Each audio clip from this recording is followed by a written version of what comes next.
important subject of today is what's happening around the world. మరి ఈ రోజు యొక్క ప్రాముఖ్యమైన అంశం ఏమిటనగా ప్రపంచవ్యాప్తంగా ఏమి సంభవించబోతోంది, and what's happening now and what's going to happen in the near future. ఇప్పుడేమి సంభవిస్తూ ఉన్నది, రాబోయే భవిష్యత్తులో ఏమి సంభవించబోతోంది. Before I start that subject, I would like to say a few words about this Bible. మరి ఆ విషయాలు మీతో పంచుకోవడానికంటే ముందుగా బైబిల్ గ్రంథమును గురించి కొన్ని మాటలు మీతో పంచుకుంటాను. I know the people who are seated here, many of you are aware about this Bible. మరి ఇక్కడ కూర్చున్న వాళ్ళందరూ కూడా బైబిల్ గురించిన అవగాహన ఇప్పటికే కలిగి ఉన్నవారుగా ఉన్నారు. If anyone is not that much aware, for them I would like to share few things. మరి బైబిల్ గ్రంథమును గురించి అంత అవగాహన లేని వారి కొరకు నేను కొన్ని మాటలు చెబుతున్నాను. This is a book, a combined book of 66 books. ఇది 66 గ్రంథాలతో కూడిన గ్రంథం. This was written by 40 people. 40 మంది చేత ఇది రాయబడిన గ్రంథం. And these books have been written in a period of 1600 years.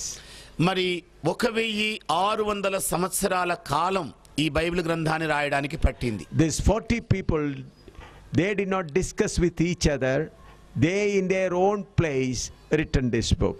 మరి ఈ 40 మంది కూడా ఒకరితో ఒకరు చర్చించుకొని బైబిల్ మాటలు రాయలేదు, కానీ వారు తమ తమ క్షేత్రాలలో ఉండి బైబిల్ రాయడం జరిగింది. Some of the writers are kings and some are farmers, some are ordinary fishermen. మరి ఈ గ్రంథాన్ని రాసిన వారిలో కొంతమంది రాజులు ఉన్నారు, మరి చేపలు పట్టుకునే వాళ్ళు ఉన్నారు, మరి విద్య లేని పామరులు కూడా ఉన్నారు.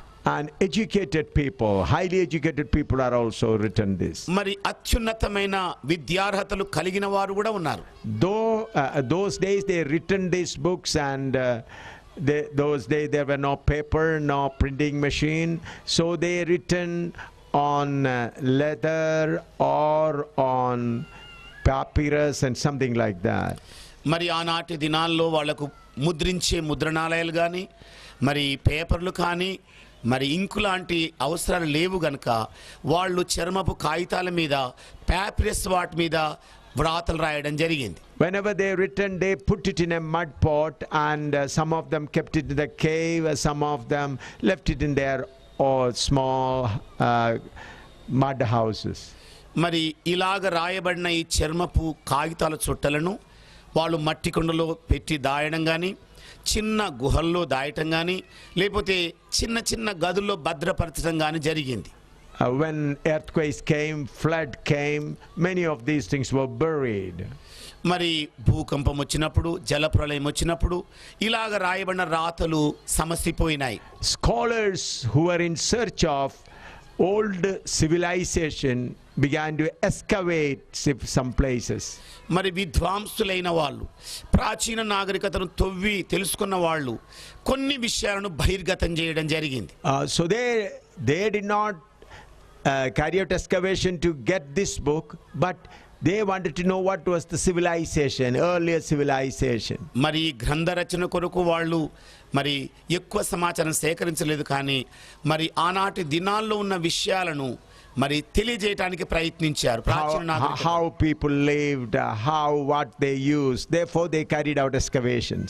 మరి ఆనాడు ఉన్న మానవులు ఏం తిన్నారు, ఎలాంటి నాగరికత కలిగి ఉన్నారు, ఎలాంటి వాటిని వాడుకున్నారు, ఇలాంటి వాటిని వెల్లడి చేశారు. So when they were excavating, they got these books kept in mud pots and papyrus and leathers and all. ఈ విధంగా పరిశోధిస్తున్న సమయంలో మట్టి కుండల్లో భద్రపరచబడిన చర్మపు కాగితాలను, మరి చిన్న గుహల్లో దాచబడిన ఈ కాగితాలను వాళ్ళు కనుగొనటం జరిగింది. And then the king the king of the Britain organized a group of scholars to search this book and translate it. మరి బ్రిటన్ చక్రవర్తి గారు మరి స్కాలర్స్ విద్వాంసులైన వాళ్ళను పిలిచి ఈ రాయబడిన రాతలను పరీక్షించమని పని అప్పగించడం జరిగింది. About 60 scholars started discussing and studying it. మరి సుమారు 60 మంది విద్వాంసుల మరి గుంపు వీటిని పఠించడం పరిశోధించడం చేశారు. In 16th century, this book has been compiled together. మరి 16వ శతాబ్దంలో ఇది ఒక గ్రంథరాజముగా ఆవిర్భవించింది. Today also, if you want to see the old manuscript, you can see in the Great Britain Library. మరి మీరు ప్రాచీనపు వ్రాతలను చూడాలనుకుంటే మరి గొప్ప ఇంగ్లాండ్ దేశంలో భద్రపరచబడిన వాటిని మీరు చూడొచ్చు. This is the only book which gives about the creation of man and many other things.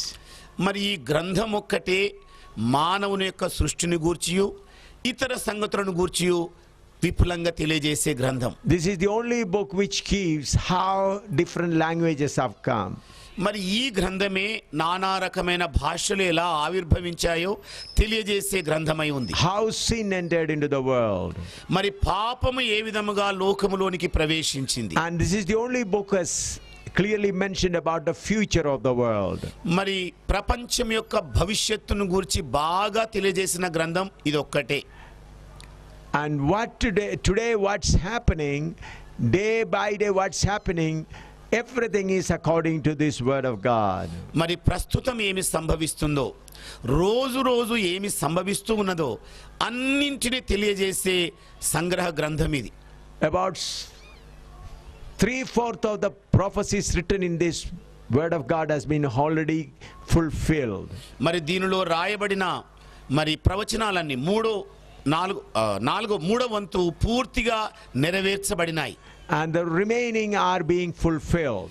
మిగిలిన ప్రవచనాలు కూడా నెరవేర్చబడబోతున్నాయి. Once I was traveling from New York to London. ఒక మారు నేను న్యూయార్క్ నుండి లండన్ కు ప్రయాణం చేస్తూ ఉండినాను. It's about 7.5 hours flight. అది సుమారు 7.5 గంటలు విమాన ప్రయాణం.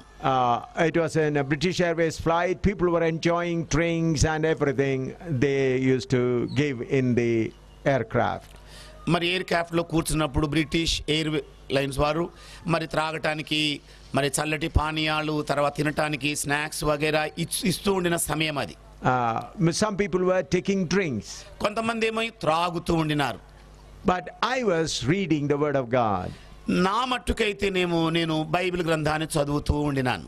The air hostess came and gave me a Coca-Cola and I accepted it and I continued to read. మరి ఎయిర్ హోస్టెస్ గారు వచ్చారు, నాకు కోకాకోలాను ఇవ్వటం జరిగింది. దాన్ని తీసుకుంటూ తిరిగి నేను బైబిల్ చదవడం మొదలుపెట్టాను. Films were also on display. మరి చిత్రాలు కూడా అంటే సినిమాలు కూడా ప్రదర్శనగా చేయబడ్డాయి. After about 1.5 hours, one air hostess came and said, "Sir, why you are so much engrossed in this book?" కొంతసేపు అయిన పిదప ఒక ఎయిర్ హోస్టెస్ వచ్చి, ఏమండి మీరు ఇంతగా నిమగ్నం ఈ గ్రంథంలో అవ్వడానికి కారణం ఏంటి? She said, "I am watching you. All others are engaged in many other things, but you are engrossed in one book."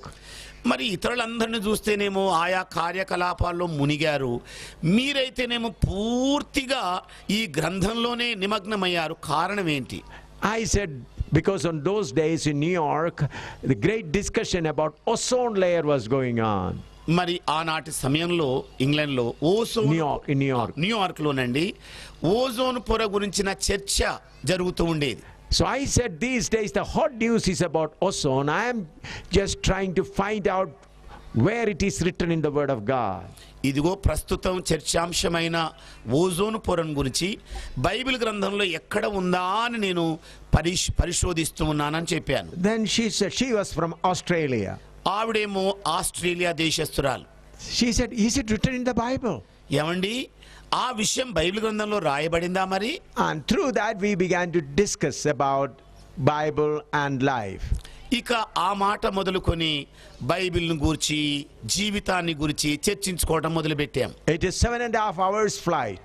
మరి 7.5 గంటల సేపు విమానం ఎగురుతుంది. So then one by one, sometime 3 or 4, there were 31 crew members in that plane. 29 of them came and heard the word of God. మరి దాంట్లో సుమారు 31 మంది సిబ్బంది ఉన్నారు. వారిలో నుండి 29 మంది వచ్చి ఈ మాటలన్నీ కూడా ఆలకిస్తూ ఉండినారు.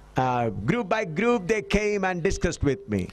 మరి గుంపులు గుంపులుగా ఒక్కొక్క గుంపు వచ్చి నాతో చర్చించడం మొదలుపెట్టారు. Before we land in London, 5 of them knelt down in the plane itself and accepted Jesus Christ as their Lord. మరి లండన్ చేరుకునే సరికల్లా వారిలో 5 విమానంలోనే మోకాల్లోని మరి పాపంలో కొన్ని విశ్వాసంలోనికి రక్షణలోనికి రావడం జరిగింది. Why I said this?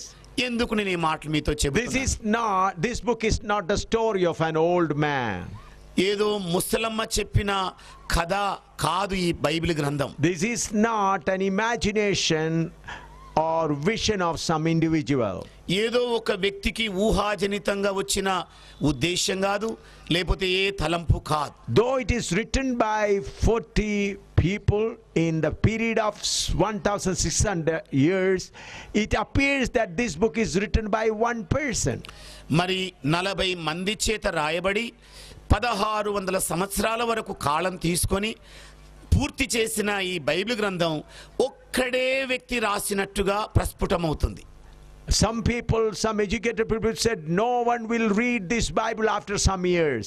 మరి కొన్ని సంవత్సరాలైన తర్వాత విద్యావంతులైన వాళ్ళు చెప్పింది ఏంటంటే ఈ బైబిల్ గ్రంథాన్ని అసలు చదవరన్నారు. But this is the only book which is published all over the world, much more than all other books.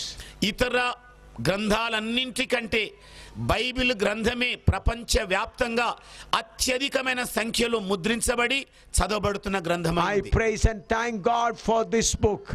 మరి ఈ గ్రంథాన్ని బట్టి నేను దేవునికి కృతజ్ఞతాస్తుతులు చెల్లిస్తున్నాను. We do not worship this book. మేము ఈ గ్రంథాన్ని ఆరాధించం.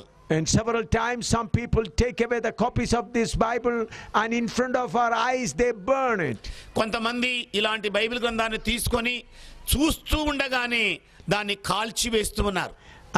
In Jammu, one person took this Bible and in front of us tore it into pieces. మరి జమ్మూలో ఒక మనుషుడు ఈ బైబిల్ గ్రంథాన్ని తీసుకొని మేము చూస్తుండగానే దాన్ని ముక్కలు ముక్కలుగా చింపేశాడు. I collected all the torn away pieces and put it in a plastic bag. మరి అలాగా చింపబడి పారవేయబడిన ముక్కలన్నింటిని తీసి ఒక బ్యాగ్ సంచిలో పెట్టేశాను నేను. In a plastic bag. ఒక ప్లాస్టిక్ బ్యాగ్ లో పెట్టి సంచిలో పెట్టేశాను. And I prayed to the Lord, forgive this friend who has torn this book. నేను అప్పుడు ప్రార్థన చేశాను, ప్రభువా ఇదిగో ఈ బైబిల్ గ్రంథాన్ని చింపిన ఈ వ్యక్తిని క్షమించు నాయనా. I am glad to say he accepted Jesus. He took water baptism. He is a follower of Jesus Christ now. దేవునికి స్తోత్రం కలుగును గాక. ఆ చింపిన వ్యక్తే మరి రక్షణలోనికి వచ్చి నీటి బాప్తిసం తీసుకొని ఇప్పుడు ప్రభు సన్నిధిలో జీవిస్తున్నాడు. So many people try to destroy this, but majority of them began to be a strong followers of this book. అధిక సంఖ్యాకులు ఈ గ్రంథాన్ని పాడు చేయాలని తలంచిన వాళ్ళే అనేక మంది ప్రభులోకి రావడం జరిగింది, ప్రభు మార్గాన్ని వెంబడించడం జరిగింది. This is ordinary paper. We don't worship it. ఇది సామాన్యమైన కాగితం, దీన్ని మేము ఆరాధించం.